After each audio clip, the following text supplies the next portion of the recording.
Queridos hermanos en el episcopado, es con gran gozo que me presento ante vosotros en este tercer día de mi viaje apostólico en España.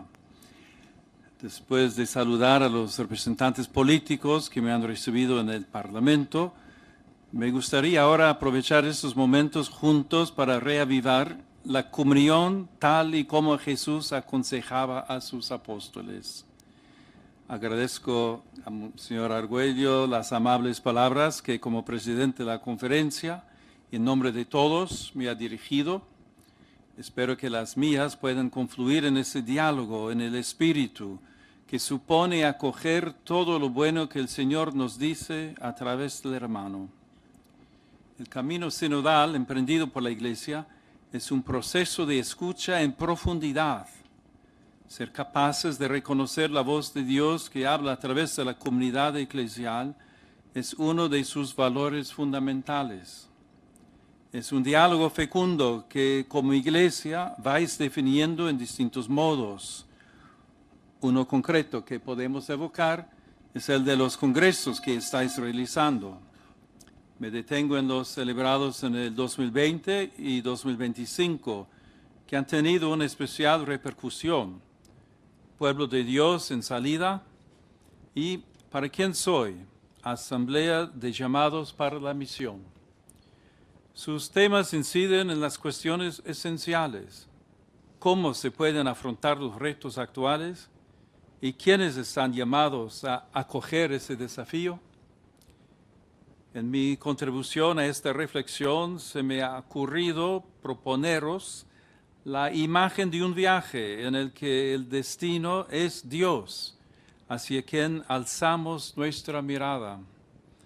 Es un viaje sui generis, ya que realmente no nos movemos materialmente, pero en el que queremos dejar volar nuestro corazón. Una tentación en los viajes es la de obsesionarnos con lo que dejamos, los lugares, las cosas, las formas, sin abrirnos en docilidad al Espíritu, a la novedad de lo que encontramos. A esta tentación se añade la del equipaje, que por parecidas razones llenamos de cosas inútiles que terminan siendo un lastre. Por otro lado, no conviene tampoco olvidar algo que aprendemos de las vicisitudes de tantos emigrantes. Una persona sola, sin raíces y sin recursos, es alguien que sufre terriblemente y que con gran dificultad puede establecer vínculos sólidos en el lugar a donde llega. De ese modo, en esta primera fase de nuestro periplo, nuestra respuesta a la pregunta de cómo podemos afrontar este reto que nos hemos propuesto debe conjugar prudentemente la libertad y la valentía para dejar estructuras que no nos ayudan, no responden o incluso nos alejan de nuestro fin, con la fortaleza de conservar como un tesoro aquello que lo facilita. Como no recordar aquí el inmenso patrimonio cristiano de vuestra tierra, la enorme capacidad de convocatoria que esa riqueza nos proporciona con su belleza, que llega hasta el no creyente, o con los vínculos de pertenencia que ha sido capaz de tejer en la identidad espiritual de cada rincón de este amado pueblo y que permanece presente incluso en los momentos en que su fe vacila.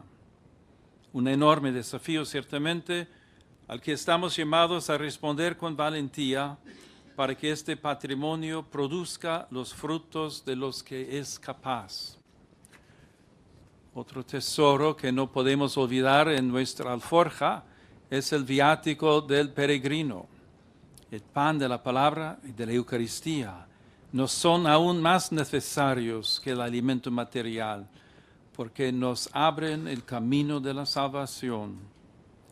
No es un problema de cómo hacer más o menos atractiva la celebración, es sentir que si somos parte de él, su ausencia nos produce un desasosiego que podemos comparar con el hambre material. La vida sacramental va acompasando nuestra existencia como la de un niño que recibe el alimento de su madre, como la de un deportista que va midiendo las fuerzas necesarias para llegar a la meta. Por otra parte, algo que suele costarnos mucho al viajar es comunicarnos con el otro, sea debido a la lengua y la cultura distintas, sea por la desconfianza hacia lo desconocido, sea por las rencillas e incomprensiones que pueden darse incluso entre personas cercanas. Nos sentimos limitados a la hora de expresarnos o de comprender a nuestro interlocutor. Es una experiencia que podemos llevar al anuncio del Evangelio, a la acogida del otro, a la capacidad de responder a los cuestionamientos del mundo que nos rodea o a la necesidad de activar la corresponsabilidad de los miembros de la comunidad en nuestras acciones pastorales. Si antes hemos dicho que debemos abandonar todo lo que nos frena y aleja, ahora la consigna debe ser que nuestro patrimonio sea siempre instrumento y oportunidad de diálogo con aquellos que encontramos en nuestro camino, como sucede a los peregrinos del Camino de Santiago. En nuestro viaje podemos encontrarnos con esas inmensas planicies castellanas, vacías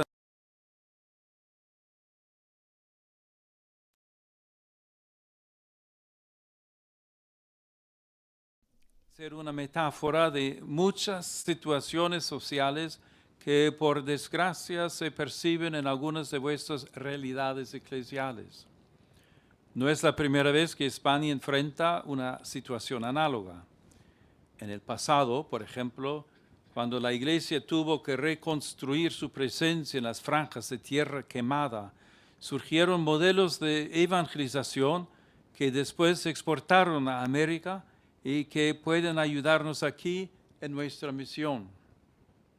Como entonces, estamos llamados a construir una nueva realidad a través del diálogo respetuoso y el uso de nuevos lenguajes, tal como hiciera el famoso santo alfaquí de Granada, Fray Hernando de Talavera, y más adelante repitiera en América Santo Toribio de Mogrovejo, del cual estamos celebrando el tercer centenario de la canonización, presentándolo precisamente como modelo de obispo en salida en un tiempo de misión y reorganización eclesial. Aunque los lenguajes de esta era digital son distintos y las culturas que ahora componen el mosaico de nuestras realidades con migrantes de todas las partes del mundo también han cambiado, pero el espíritu debe permanecer. ¿Cuáles son los puntos esenciales de ese espíritu? El primero tiene que ver con la capacidad de comunicar, de hablar con cada realidad presente en nuestro territorio, de abajarse no solo para comprender, sino para compartir. Solo sobre la base de poner en común todo lo bueno que hay en el propio patrimonio, aportando cada uno su granito de arena, podremos edificar una realidad nueva en la que la fe pueda hundir raíces profundas. Para ello, lógicamente, hay que comenzar por aprender el lenguaje del otro, iniciar procesos e ir tejiendo vínculos donde poder sembrar la semilla del reino.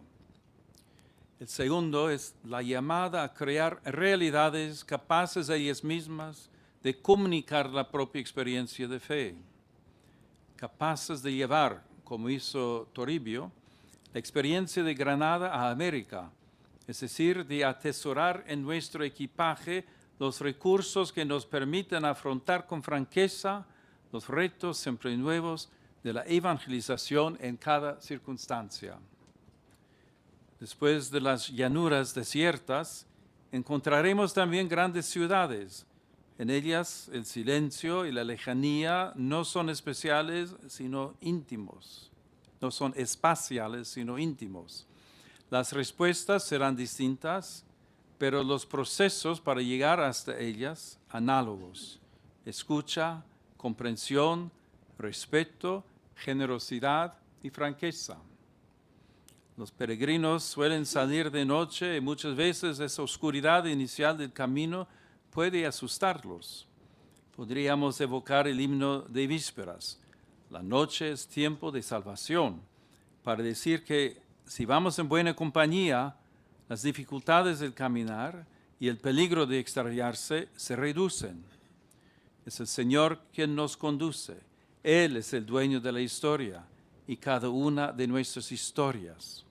Él determina los tiempos. Nosotros caminamos tras de Él, más aún, caminamos con Él como miembros de un solo cuerpo. Ese vínculo profundo exige a la Iglesia en este tiempo de polarizaciones y contraposiciones cada vez más duras, un testimonio de unidad en la pluralidad, una comunión capaz de acoger la riqueza de los dones, de los carismas, de las sensibilidades que el Espíritu Santo suscita en el pueblo de Dios. La imagen de Cristo se deja reconocer en el mosaico vivo de la Iglesia, donde muchas teselas, sin confundirse, convergen para manifestar la belleza del único Señor. En esta tarea, el ministerio del obispo asume una responsabilidad peculiar. Estamos llamados a ser principio visible de comunión, en primer lugar, de la comunión con Cristo, custodiando con amor la fe recibida, en docilidad a la palabra de Dios y a la tradición viva de la Iglesia. Después, en la comunión con el sucesor de Pedro y con la Iglesia universal, con el presbiterio y con la propia comunidad diocesana, con la vida consagrada, con los movimientos, con las asociaciones y con cada carisma auténtico que el Espíritu dona para la edificación común. Vuestra misión os reclama custodiar la unidad, favorecer el diálogo, sanar las fracturas y acompañar el camino del pueblo encomendado a vuestro cuidado. La comunión vivida de ese modo posee también una fuerza misionera. Una iglesia reconciliada por dentro puede hablar con mayor libertad a los hermanos de otras confesiones cristianas y de otras religiones, a los que no creen, a las autoridades civiles y a todos los hombres de buena voluntad que trabajan por el bien común. Esta llamada a ser signo de comunión en Cristo, caminando en unidad y tendiendo nuestra mano al hermano que encontramos, nos pone delante de otro desafío que toca hoy el corazón de muchos: la dificultad de asumir compromisos definitivos y de tomar decisiones vitales profundas. En tantos jóvenes, y no solo en ellos, la pregunta ¿para quién soy? Resuena como una búsqueda sincera de sentido, de pertenencia y de don. El corazón humano no se colma acumulando experiencias, posibilidades o seguridades provisorias. Se colma cuando descubre una llamada, cuando comprende que la vida llega a plenitud solo si es donada. Por eso, la pastoral vocacional no puede reducirse a una simple búsqueda de números. Esta nace de comunidades vivas, de sacerdotes felices, de familias capaces de testimoniar la belleza de la fidelidad, de una iglesia que sabe mostrar su sencillez, que seguir a Cristo no empobrece la existencia, sino que la expande, donde el Evangelio es vivido con alegría, servicio y comunión. También la llamada del Señor puede ser nuevamente escuchada como promesa de vida. Antes hemos hablado de equipajes cargados y los peregrinos del Camino de Santiago saben bien que en la mochila debe cargarse solo lo esencial.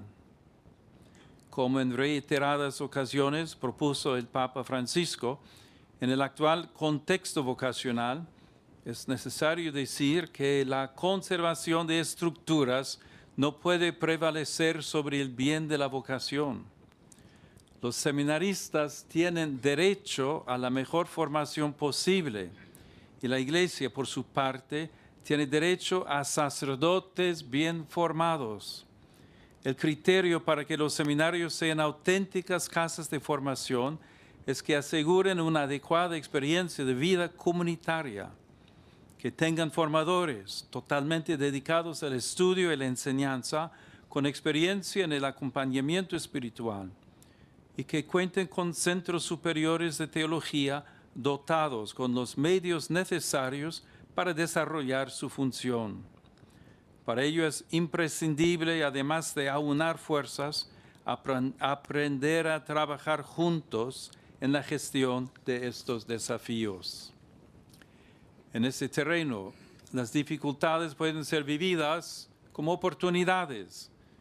A veces nos resulta difícil presentar la vocación de los laicos y su integración en este viaje de vida que como iglesia estamos realizando. Por otro lado, vemos como en muchas obras tradicionalmente gestionadas por religiosos, se recurre a colaboradores laicos para poder seguir realizando la tarea.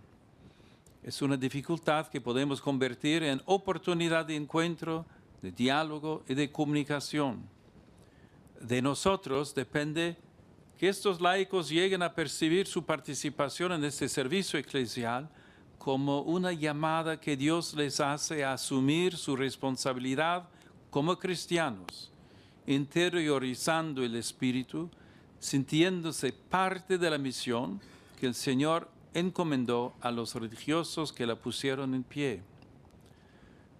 Como veis, nuestro viaje está hecho de encuentros. En ellos no faltarán los que viven momentos de oscuridad y nos reclaman que nos hagamos para ellos samaritanos.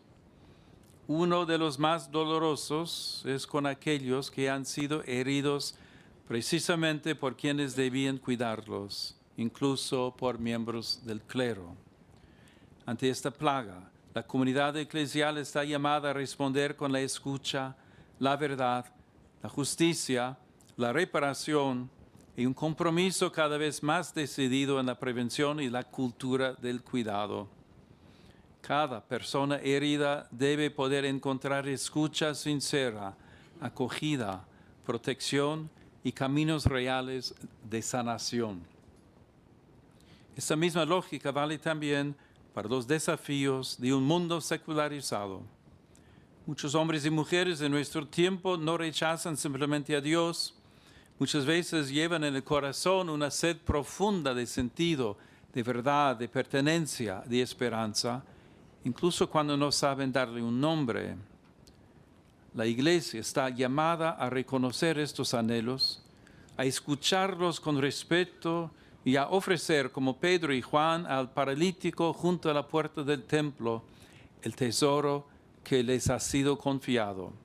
Jesucristo, en cuyo nombre el hombre puede levantarse y caminar. También cuando colabora con otras instituciones religiosas o civiles, incluso cuando ofrece ayuda material, educación, asistencia o promoción humana, la Iglesia no deja nunca de ofrecer lo que le es propio, el amor de Dios revelado en Cristo. Ese mensaje cala en la sociedad, que no duda de manifestar su aprecio por muchas de estas obras. Así, cada gesto de caridad cristiana que nace del Evangelio lleva en sí una promesa más grande: restituir a la persona el convencimiento de ser amado. En nuestro viaje recorremos aquella que San Juan Pablo II quiso llamar Tierra de María. En la Santísima Virgen tenéis a vuestra primera compañera de camino y vuestro principal tesoro, pues ella nos muestra con su vida cómo acoger la palabra y custodiarla en el corazón, cómo acompañar en este itinerario a los discípulos y permanecer presente en el camino de la Iglesia como madre de comunión y de esperanza. A ella encomiendo vuestro ministerio, para que os ayude a ser, en medio del pueblo que tenéis confiado, esa levadura escondida de la que habla el Evangelio, pequeña a los ojos del mundo, pero capaz, cuando permanece unida a Cristo, de hacer fermentar la masa. La fuerza de la Iglesia no nace de la grandeza de los medios, sino de la santidad de sus hijos, de la comunión de sus pastores, de la fidelidad humilde y perseverante de quien se deja guiar por el Espíritu. En este camino os acompaña también San Juan de Ávila, patrono del clero español, en este año en el que recordamos el 5º centenario de la ordenación presbiteral. San Pablo VI lo definió un maestro de vida espiritual benévolo y sabio, un renovador ejemplar de la vida eclesiástica y de las costumbres cristianas, y al mismo tiempo un simple sacerdote.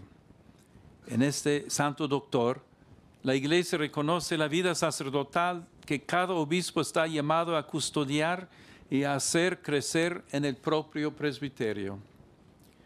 Mirándole a él, pienso en aquellos que son los más cercanos compañeros de los obispos en este viaje, en esos simples sacerdotes, en el sentido más alto y más exigente del término. Nuestro caminar con ellos debería transmitir el valor de esa esencia, ser presbíteros enamorados de Cristo, radicados en la oración, fieles a la Iglesia, cercanos al pueblo y capaces de unir doctrina sólida, celo apostólico y caridad pastoral.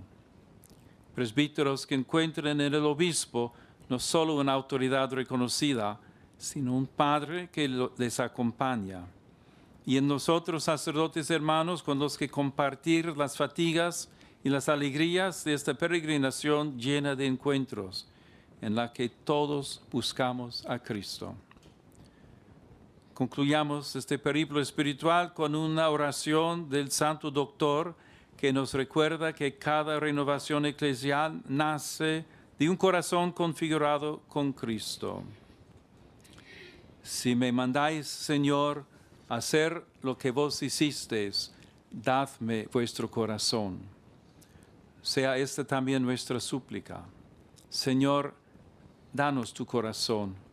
Un corazón capaz de alzar la mirada hacia ti, de ponerse en camino, de escuchar, de discernir, de servir, de corregir con caridad, de atender con paciencia y de anunciar con alegría. Porque la Iglesia que recibe el corazón de Cristo lleva consigo la columna de fuego que la guía, la sostiene, la defiende y la conforta, el equipaje necesario para afrontar cualquier reto. Que Dios os bendiga. Muchas gracias.